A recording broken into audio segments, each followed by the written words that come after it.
So, Bob, what do you have there in that box? Well, I've been busy for the last couple of weeks ordering online, which is a whole new adventure for me, the hardware for our doors. We have 3 big doors in this airplane, and so we needed the window riser mechanisms and the door latches. And it turns out that back in the day, they actually thought, well, why reinvent the wheel? And in these old airplanes, they installed Model A Ford door fittings, the latches, the window risers, and the door handles, and the cranks for the window. So that's been very fortunate, because online you're not going to find any stores or catalogs or anything full of Waco parts. But the antique car industry is alive and well, and turns out that the parts from Model A Fords are totally authentic for our Waco.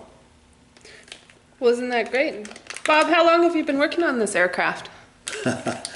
Well, I've been doing the 2 of them, the Fairchild and the Waco, simultaneously, and since '04, so we're now 12 years into it, and I think we'll see them both done in 6 to 8 more years. Which is a lot of work. I'll be pushing 80. You sure will. Now I notice an interesting thing here, but you'll have to follow me around to the other side.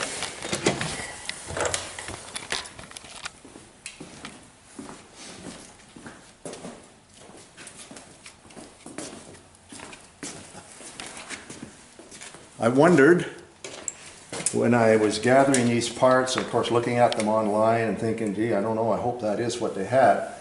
So just now I had the chance to try one of our newly acquired Model A Ford parts, and look at this, lo and behold, the marks on the old original wood. 4 holes, they're identical to these 4 holes, and even the ribs made in the Ford Motor Company in 1928, we can see where they indented on the old wood. So it looks like we're on the right track. Look at that.